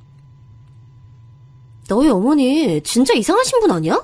진작에 이혼을 하든지 그게 어려우면 어디 멀리 야반도주라도 해서 자식들 지키셨어야지. 그 정도면 남편을 너무 사랑하셔서 자식들 포기한 수준 같은데? 나랑 네 동생 진짜 불쌍하다. 뭐? 그런 거 아니야 언니. 우리 남매가 모두 학생이어서 학교 문제도 있었고 그런 것 때문에 아버지와 관계를 딱 끊어내고 멀리 도망쳐서 산다든가 이런 건 생각하기 어려웠어. 우리 남매 때문에 우리 엄마가 정말 많이 인내하고 참고 그러면서 사신 거야. 와, 이제 보니까 너희 남매도 대단하다. 자식들이라도 똑부러지고 현명했으면 상황이 그렇게 안 됐을 텐데. 남매가 나란히 멍청한 바람에 엄마 도와주지도 못하고 지냈구나? 이래서 무지도 죄다라고 하나 봐. 저는 그때 타인에게 저희 집안 이야기를 나눈 게 처음이었기에 제3자의 시각에서는 저희 가족이 어떻게 보일지를 상상조차 못하고 살아왔었거든요. 그래서 정말 큰 충격을 받았어요.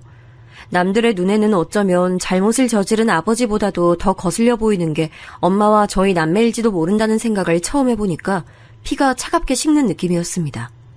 그렇게 지독한 일상을 보냈으면서도 저희 가족은 여전히 네 식구가 함께 살아온 상태였고요. 남동생이 성인이 된 시점에서 빚은 1억이 좀 넘게 있는 상황이었어요. 개인회생이니 파산이니 하는 것들을 다 끼고 나서야 그 정도의 금액으로 줄일 수 있었죠. 대단한 공부머리가 있는 것도 아니었기에 당연히 저나 남동생이나 대학 진학은 포기한 지 오래였고요. 그저 빨리 고등학교를 졸업해서 본격적인 돈벌이에 뛰어들고자 하는 생각밖엔 없었던 것 같네요. 저는 20살이 되자마자 생산직 일을 시작했다가 2년을 채운 뒤에는 단순 사무직과 서비스 직종의 아르바이트 일을 병행하는 것으로 했습니다. 버는 것 중에서 제 자신을 위해 들어가는 것은 거의 없었네요. 빚 갚는 데 쓰였고 가족 생활비로 들어갔죠. 부모님의 관계는 최악이라는 단계를 넘어서서 이제는 딱딱한 화석이 된 상태였어요. 엄마의 감정이 유독 격양되었던 경찰이 들이닥쳤던 그날 밤 이후로 부모님은 부드러운 대화를 단 한 번도 나눠보신 적이 없었어요. 희한한 점이 저나 남동생이나 그런 부모님을 안타깝게 여기면서 우리가 더 잘해야 한다 이렇게 생각했다는 점이에요. 집안 분위기를 살피는 게 습관이 되고 부모님의 관계를 걱정하는 게 일상이었기 때문에 나이가 더 들어서도 계속 그런 식으로밖에 생각을 못했던 듯 싶네요. 자라온 환경에 따른 일종의 세뇌 같은 것이었지요. 아버지는 늘 애증의 대상이었어요. 애증이란 애정과 증오가 합쳐진 것이죠. 그러니 집안을 말아먹은 증오스러운 아버지에게 항상 한 줌의 애정이 남아있었다는 얘기가 됩니다. 도박으로 집이 망했을 때부터 장장 10년의 세월, 그것을 지나오자 끝이 보였어요. 그 끝은 바로 상상도 못한 것이었지만요. 여보세요? 네, 김석대. 저희 아버지 성함 맞는데요. 누구세요? 병원이라고요? 저희 아버지가 지금 사고를 당해 병원에 계시다고요? 갑작스러운 소식, 바로 아버지의 죽음이었습니다. 음주운전 차량에 치여서 손썹을 도리도 없이 너무나도 허망하게 떠나셨어요. 이렇게 허무한 끝이었다면, 이럴 걸 알았다면, 당신이 지난 세월을 그렇게 살았을까? 나와 우리 애들도 그렇게 살았을까? 이렇듯 허무하게 가버릴 거였다면 10년 전에 진작 떠났어야지. 왜 도대체 못하러 더 살아서 자기 처자식을 개고생시킨 거야? 대답해, 이 나쁜 놈아. 엄마, 그런다고 이미 돌아가신 아버지가 다시 눈을 뜨는 것도 아니잖아요. 진정하고 우린 이제 우리 인생 살아가야죠. 밥이라도 한술 뜨세요. 어제부터 물 한 모금 제대로 넘기시지 않았잖아요. 그러다 몸 상해요. 아버지의 죽음 앞에서 엄마는 극도의 허무함에 빠져버리셨고 제가 그런 엄마를 애써 추슬러 드렸습니다. 담담한 저를 보면서 엄마는 내심 놀라신 듯 의외라는 눈빛을 보내오셨던 것 같아요. 이전에 이미 아르바이트 현장에서 그 언니의 촌철살인을 겪었던 입장으로서 저는 담담하게 굴 수밖에 없었던 듯 싶어요. 너무 오래 우울하고 힘든 일상을 쳇바퀴 돌듯 살아오며 절여졌기에 깨우치지 못했을 뿐 아버지의 죽음이 비극적이기만 한 것은 아니라는 사실을 저는 이제 은연중에 느끼고 있는 상태였습니다. 살아온 길이 있는데 사람 바뀌기가 쉽지 않더라고요. 엄마는 여전히 뭐에 억눌리신 것 마냥 좀처럼 자유롭게 살지 못하셨고 남동생도 마찬가지였죠. 그래서 제가 매사에 기운 넘치는 척, 긍정적인 척, 피나는 노력을 많이 했던 것 같아요. 그러나 속내는 그럴수록 많이 지쳐가고 있었죠. 그래도 저로 인해 전보다 표정에 여유가 보이고 밝아진 엄마와 남동생을 보고 있자면 보람을 느꼈는데 그마저도 엄마의 건강이 악화되면서 빛이 발했습니다. 지난 세월 너무 스트레스를 받고 사시느라 몸이 성한 데가 없으셨던 거죠. 어찌 보면 예견된 아픔이었어요. 집안의 빚이 이제 드디어 끝이 보이던 무렵이었는데 엄마 병원비가 얹어지면서 저는 빚만 없어도 부자라는 표현에 극한의 공감을 하게 됐네요. 허리띠 졸라매고 거의 강박적으로 돈을 모았던 것 같아요. 제가 빚만 없어도 부자라는 것에 이어서 아주 깊게 공감하는 표현이 여자는 자기가 불행할 때 다가오는 남자를 경계해야 한다는 것이에요.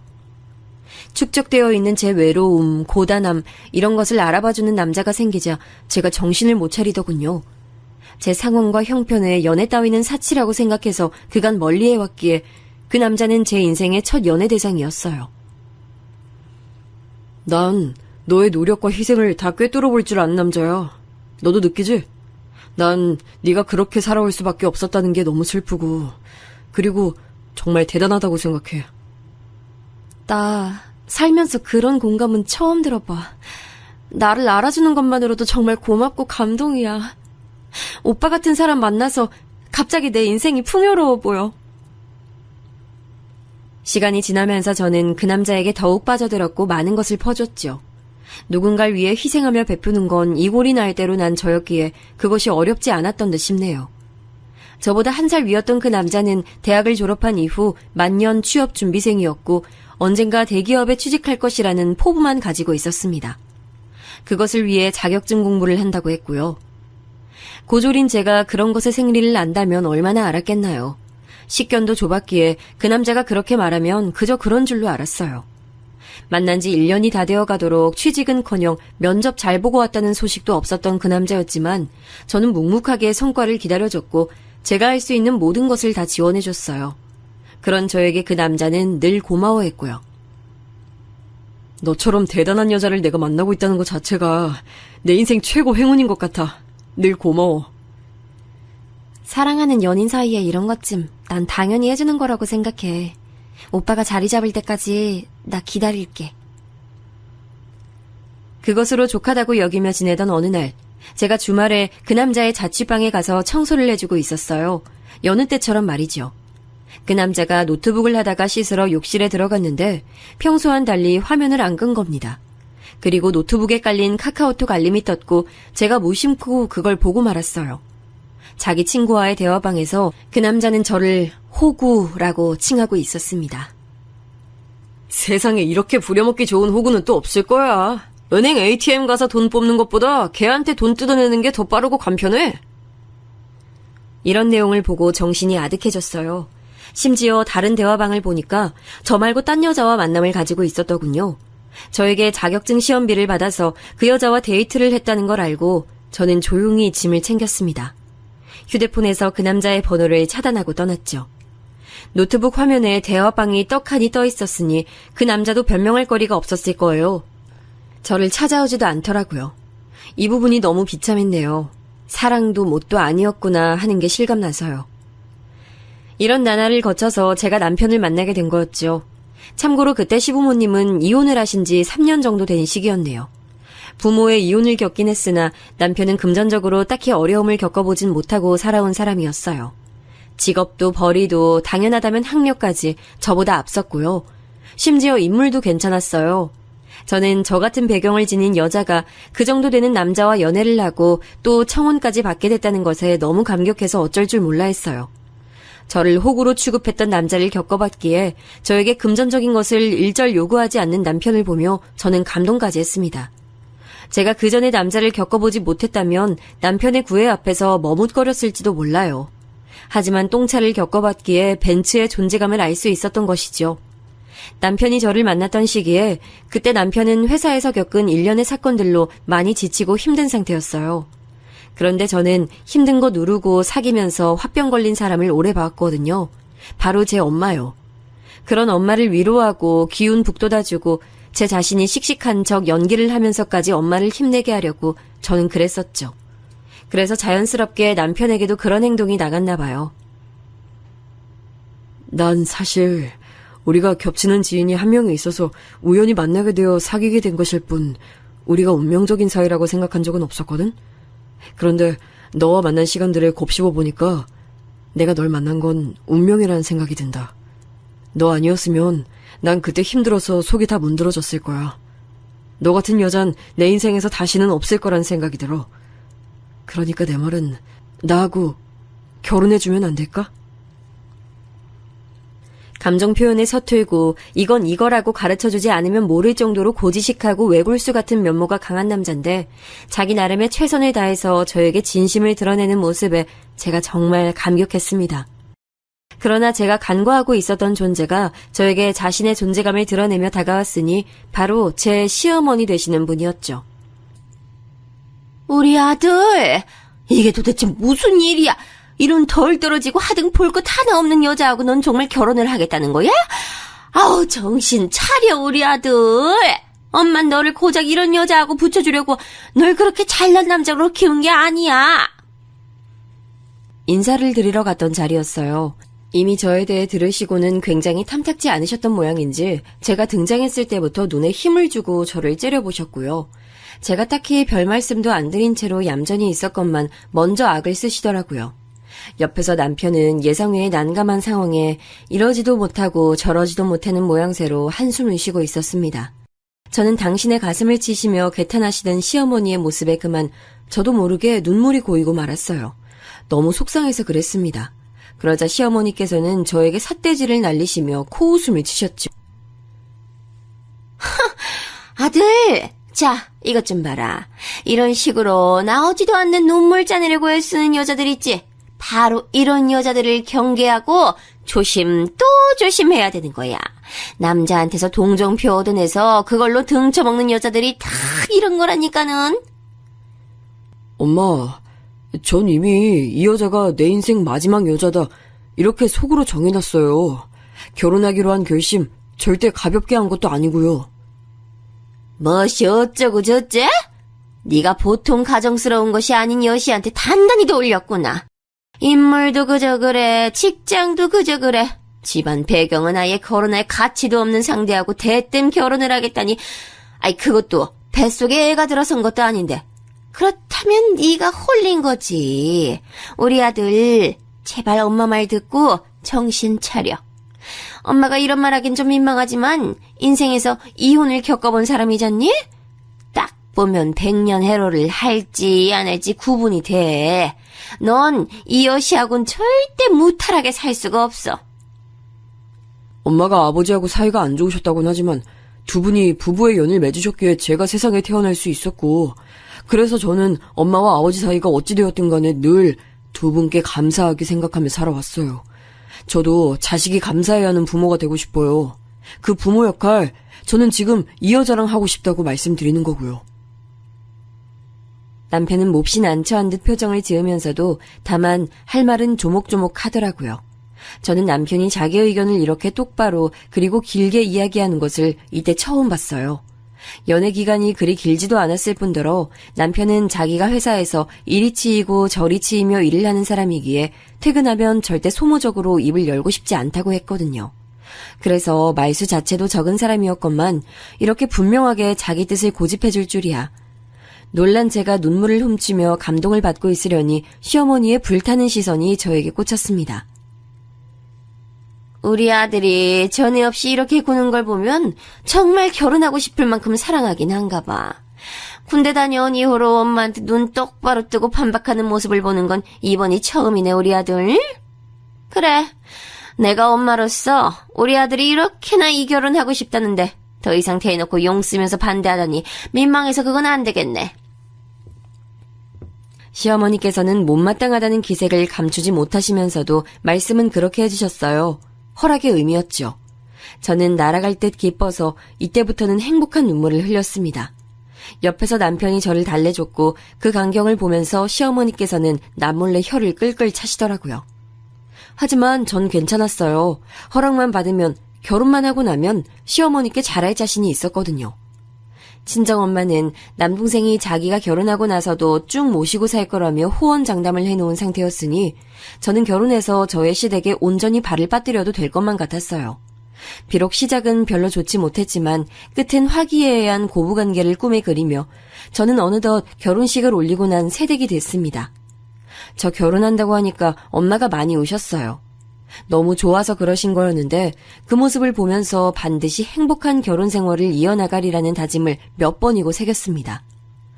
하지만 저에게 너무 과분하게끔 느껴졌던 멋진 남편과의 달콤한 신호는 제가 상상한 것과는 너무 많이 달랐습니다. 이래서 결혼은 현실이라는 표현이 있구나 싶었어요. 회사 근처에서 자취생활을 해왔던 남편은 자취방에서 정말 잠만 잤었거든요.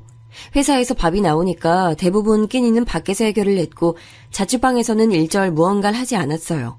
청소도 제가 아주 가끔 자취방으로 놀러가면 해줬고 시어머니께서 일주일에 한 번씩 꼬박 들르시며 청소해 주신 것으로 압니다. 이런 남자하고 같이 생활을 하게 됐으니 자연스레 집안일의 몫은 저에게로 떨어졌어요. 그런데 제가 또 그런 것에는 이골이 날 대로 난 사람이라서요. 요리부터 빨래, 온갖 청소를 도맡아서 했습니다.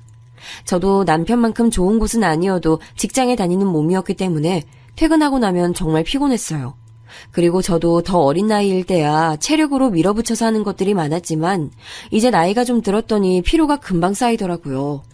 생각과 의욕대로 몸이 안 따라와주는 것을 느끼면서 스스로 좌절감도 들었습니다. 그럴 때마다 저는 제가 스스로를 잘 다잡아야 남편과의 일상에 탈이 안 나는 거라는 생각을 했어요.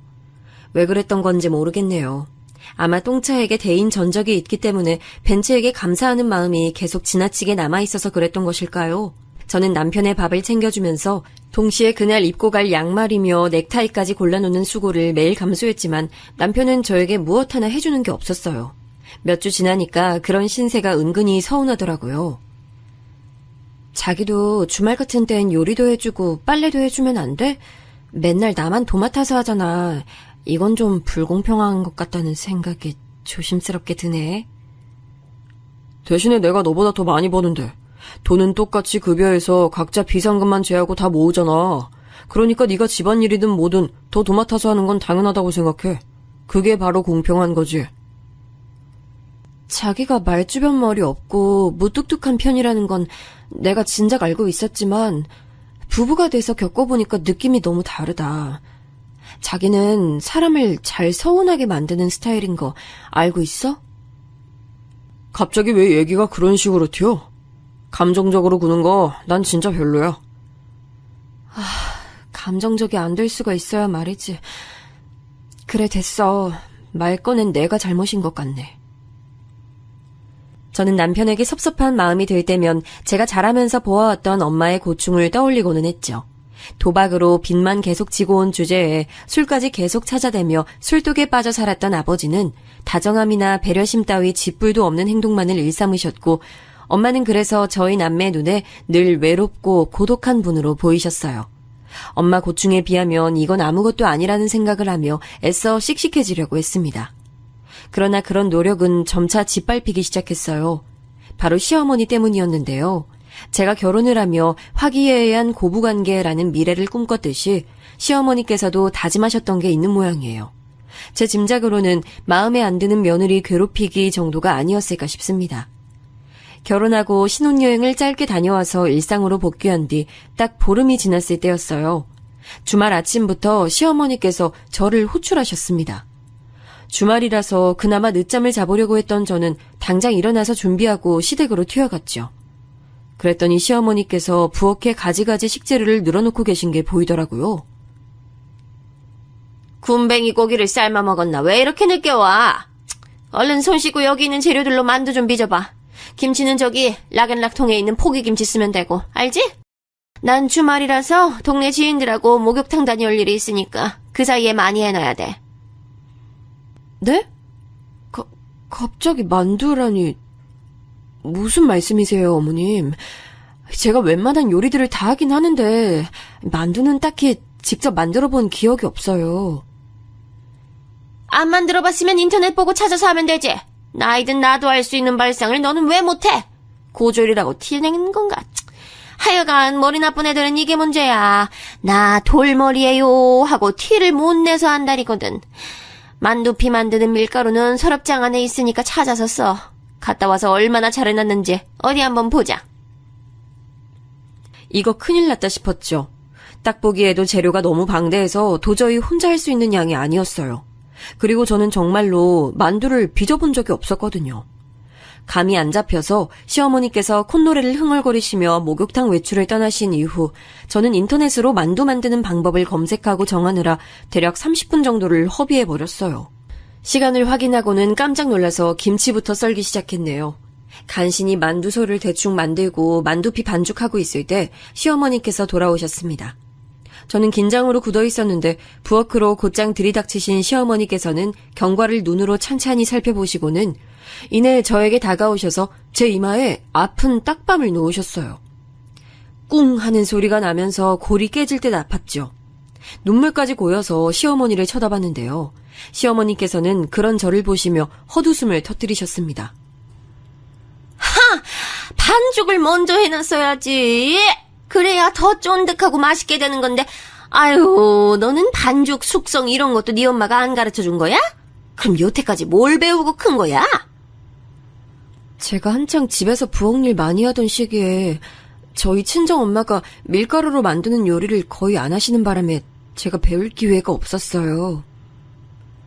네 엄마는 몸도 성치 않다고 하더니 정말 쓸모를 발휘하지 않으며 사는 사람인가 보네. 그 딸인 너도 모전 여전인 것 같고. 그 말씀을 듣는데 정말 기가 막히더라고요. 왜 우리나라에는 화병이라는 개념이 있는지 바로 알 것 같았어요. 속에서 천불이 끓어오르는 게 느껴졌거든요. 하지만 이왕 인내하고 견뎌보기로 한 것 그냥 이악 물고 참았습니다. 이까짓 것도 못 참으면 그 오랜 세월 아버지를 참고 사신 엄마를 뵙기 민망한 일이라고 생각했어요. 주말 하루가 다 가도록 저는 시댁 부엌에 갇혀서 내도록 만두를 빚어야 했습니다. 해가 떨어진 저녁 시간이 돼서야 시댁에 남편이 도착했어요. 집에서 뒹굴거리며 푹 쉬다가 온 느낌의 얼굴이더라고요. 제가 만두 다 빚은 현장을 치우고 있는 와중이었는데 그런 저를 보면서 별말 안 하더군요. 그날 빚은 만두를 쪄서 저녁으로 먹는 와중에도 별다른 소리를 안 했고요. 시어머니께서는 남편을 만두 먹으라고 부르신 거였어요.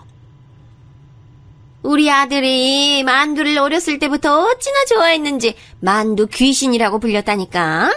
그런데 밖에서 사 먹는 건 집에서 하는 것만큼 맛이 안 나. 정성이 안 들어가서 그런지. 그러니까 에미니가 앞으로 우리 아들 만두 해 먹어야 된다. 제가요? 오늘은 얼떨결에 하긴 했는데 제가 또 할 수 있을진 모르겠네요. 그리고 요즘 시중에 나오는 만두는 예전 것들과 달리 직접 한 것처럼 맛있어요. 집에 묵은지가 넉넉하게 있으니까 하는 말인데 너 참 눈치 없게 구는구나. 어? 우리 아들 집에서 김치로 만든 손만두가 제일 맛있지? 아유, 많이 먹어. 많이 만들었으니까. 그거 다 제가 만든 건데 시어머니께서 웬 생색을 내시더라고요.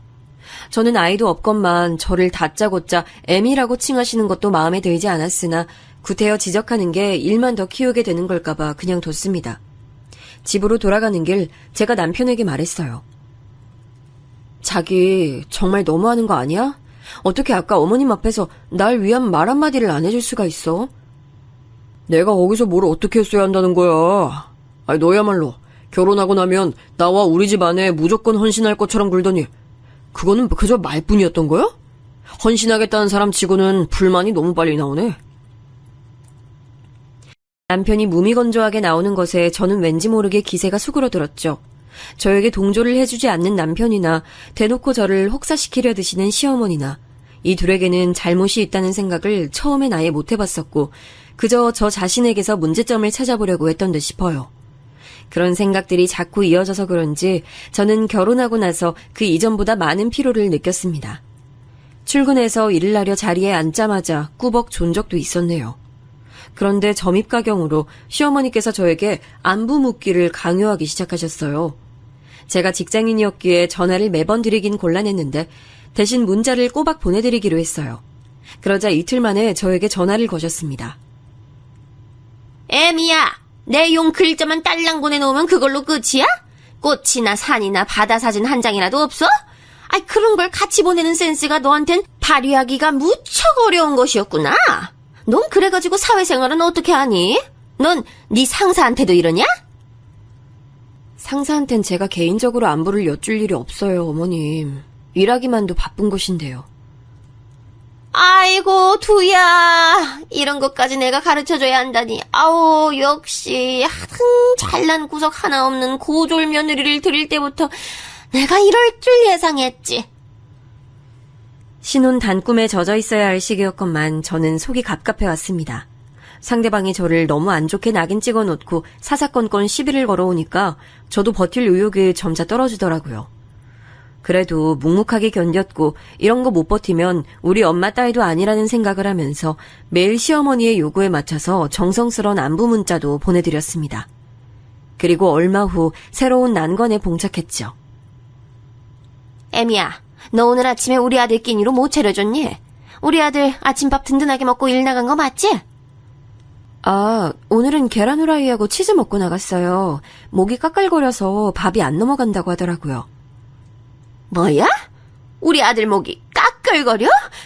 그거 피곤해서 감기 걸릴 때 나타나는 증상인데 우리 아들은 원체 튼튼해서 감기 안 걸리는 몸이건만 너랑 같이 살다 보니까 면역력이 다 떨어져서 그렇구나. 아유, 속상해. 너 오늘 저녁밥 못 차릴 거야. 우리 아들한테 보양식 한 상 차려낼 거지? 양심이 있으면 그렇게 해야지.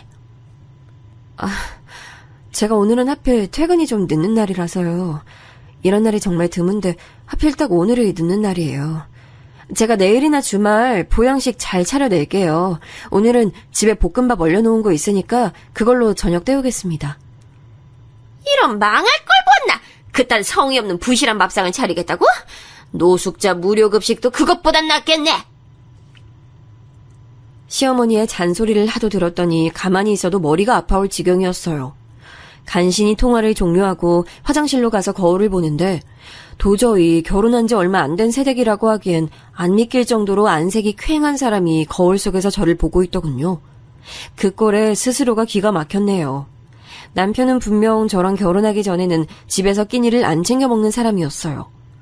그런데 결혼하고 나니까 회사에서 먹어도 되는 저녁밥을 굳이 생략하고 퇴근했고 대충 때우거나 말거나 양자택일이었던 아침밥도 뭐라도 챙겨 먹길 원했죠. 참 이상한 일이죠. 왜 결혼하고 나면 갑자기 집에서 끼니를 챙겨 먹어야 하는 걸까요? 그런 생각을 가지고서 남편을 며칠 관찰하게 됐는데 문득 제가 가정부도 아닌 노예 같다는 느낌이 들었습니다. 아침에 남편보다 일찍 일어나서 부엌으로 달려가서 뭐라도 준비해내고 남편 씻는 동안 출근 복장 챙겨주고 남편이 아침밥 먹는 사이에 저 얼른 씻고 부랴부랴 나와서 덜 마른 머리 문지르며 남편 출근길 배웅해주고 부엌 치우고 저 급하게 출근 준비 마치고 일터에 가서는 오전 시간 전에 시어머니께 안부 문자로 정성스레 남겨야 했죠. 퇴근하면 숨이 턱까지 차오르게 집에 일찍 와서 저녁밥부터 차리고 집안일도 싹 해놔야 했습니다. 저에게 있어서 진정한 저만의 시간, 자유는 제가 잠들어 있는 7시간이 전부였죠. 이러는 게 맞나? 이렇게 사는 게 맞나? 이런 갈등이 자꾸만 들었어요. 분명히 제가 복잡한 고민으로 얼굴빛 안 좋아진 걸 봤으면서도 남편은 일 키우기 싫다는 건지 아주 이를 악물고서 저를 외면하더군요. 그러던 중에 맞이한 주말, 저는 시어머니의 호출에 또 마지못해 시댁으로 갔습니다. 남편은 주말에 푹 쉬어야 하니까 일찍 불러서는 안 되지만 저는 마구 불러내도 되는 존재로 시어머니께서는 인식을 하고 계시더군요. 베란다에서는 커다란 마늘 포대가 있었어요. 저는 하루 종일 베란다에 거의 갇히다시피 한 채로 그 많은 마늘을 까야 했습니다. 너 같은 단순한 머리한텐 이런 단순 노동이 최고야. 어때? 적성에 맞지? 난 주말이라서 지인들하고 차 한잔 마시고 와야겠으니까 나 다녀올 때까지 많이 해놔야 한다. 제가 대답할 틈도 없이 시어머니께서는 당장 겉옷을 챙겨 드셨죠. 그러더니 걸려온 전화를 받으셨는데 제가 정확히 내용은 듣지 못했지만 시어머니께서 전화 상대방에게 며느리년이 찍소리도 못하는 천치라서 내가 오늘도 부려먹는다는 식으로 말씀을 하시는 것 같았어요. 깔깔 웃으시면서 통화를 하는 시어머니께서 나가신 시댁, 저 혼자 적막에 남겨져서 마늘을 까는데 눈물이 줄줄 나더군요. 마늘이 맵다는 핑계로 그 자리에서 많이 울었어요. 이상하게 엄마 생각이 많이 나서 더 그랬네요. 마늘 껍질을 정리하려고 빗자루를 찾던 저는 불현듯 찾아온 깨달음으로 몸서리를 쳤습니다. 예전에 같이 아르바이트를 했던 저와 한때 친했던 언니와 저는 매장 바닥을 함께 쓸고는 했었거든요. 그리고 그 언니가 저에게 남겼던 충격이 뭐였는지 정말 오랜만에 되새겨보게 됐어요. 남들 눈에는 지금의 내 모습이 인내심 강하고 착한 게 아니라 답답한 호구로 보인다는 걸까? 저를 등쳐먹었던 옛 남자도 떠오르면서 저는 생각을 고쳐먹기로 했어요. 내내 참고 살았지만 결국 아버지가 사고로 돌아가시기 전까진 해방이라는 걸 맛보지 못하셨던 엄마. 온갖 헌신을 다했으나 결국 저에게 돌아온 건 배신과 조롱뿐이었던 옛 남자와의 연애.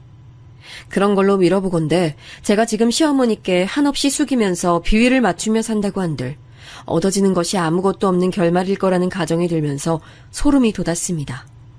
마늘 깐 자리를 싹 치우고 난 저는 시어머니를 기다리지 않고 먼저 나가버렸어요.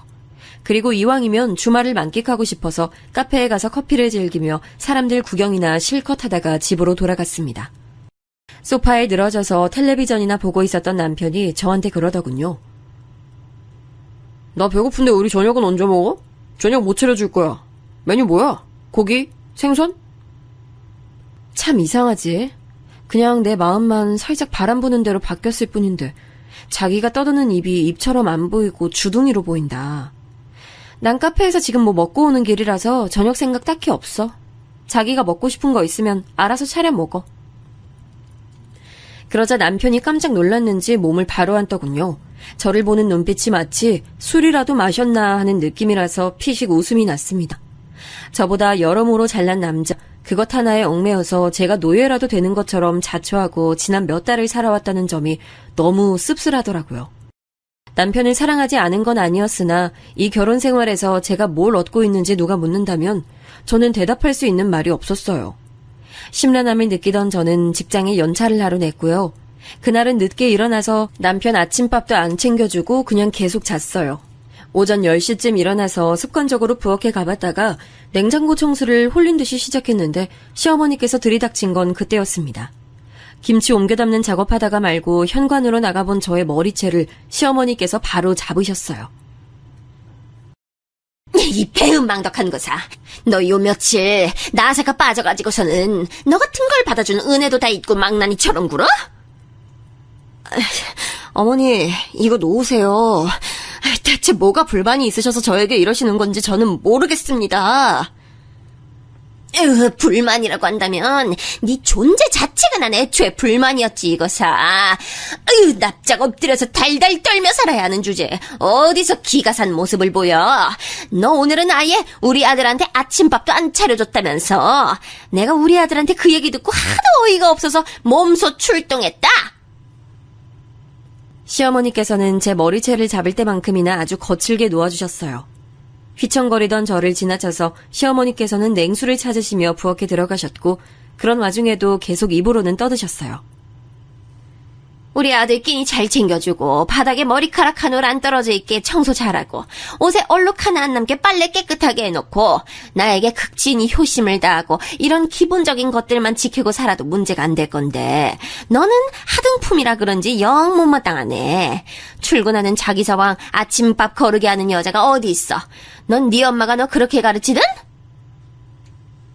네, 그렇게 배웠고요. 제가 아무래도 이런 것도 배운 것 같아요.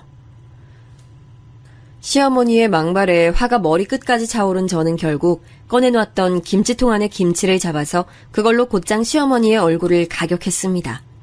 코와 입에 김치 양념이 가득 묻은 채로 시어머니께서 비명을 내지르셨죠. 너 지금 이게 뭐 하는 짓이야? 너 미쳤어? 이혼당하고 싶어서 환장했구나. 어머님, 나이는 어디로 잡수셨어요? 그 나이 잡수시고 아나무인으로 구시는 거 안 창피하세요? 며느리에게 막말 던지시고 나면 속이 좀 풀리세요? 더 이상 이 빌어먹을 며느리 노릇 안 할래요. 잘난 아들 그 품에 고의 돌려드릴게요. 진작 반품했어야 하는 하자 상품이었는데 제가 이제서야 반품 접수를 하네요. 뭐야? 우리 아들이 하자 상품? 네가 어떻게 말 한마디 대꾸 한번 제대로 못하고 지냈으면서 어쩜 태도를 이렇게 바꿀 수가 있어? 당황하신 시어머니의 모습을 보자 저도 모르게 웃음이 나오더군요. 김치를 던지고 말았을 때보다도 당황한 그 얼굴을 보는 쪽에 저는 속이 더 시원했어요. 차마 저 같은 것이 이혼을 결심했을 거라곤 상상도 못하셨다는 그 반응이 웃겼습니다. 제가 웃으니까 점점 더 넋이 빠지시던데 그럴수록 저는 더 웃겼죠. 저는 간단히 제 짐을 얼른 챙겨서 그 집을 나왔어요. 그리고 면목 없게도 엄마에게 갔습니다. 남동생은 출근하고 없었네요. 평일 그 시각에 갑자기 찾아온 딸. 초췌해진 몰골인데 표정엔 후련함이 엿보이고 있었으니 그것만으로도 엄마는 알아차리셨나 봅니다. 잠깐 놀라셨다가 이내 옅게 미소를 지으시며 제 손을 꼭 잡아주셨으니까요. 저 역시 그것만으로도 엄마가 제 상황을 눈치채셨음을 알았죠. 서로 별다른 대화도 나누지 않고 점심으로 라면을 끓여 먹었어요. 엄마, 이러고 있으니까 옛날 생각나요. 아버지가 술 드신 다음날 해장으로 라면 찾아서 그때만큼은 우리 네 식구 모두 둘러앉아서 밥 같이 먹었었죠. 메뉴는 라면과 찬 밥, 늘 똑같이요. 마침 나도 그 생각 중이었어. 그땐 그런 것마저도 나름의 가족의 행복이라며 여기려고 애를 쓰며 살았던 것 같아. 하지만 지금 돌아보니 부질없는 것들 투성이었고 자식들 행복만 생각했어야 했는데 내가 판단이 어리석었지. 난 그래서 네가 이혼을 하든 뭘 하든 그저 행복한 길로 갔으면 좋겠어. 엄마 목소리에 울컥해서 눈물 참느라 혼났네요.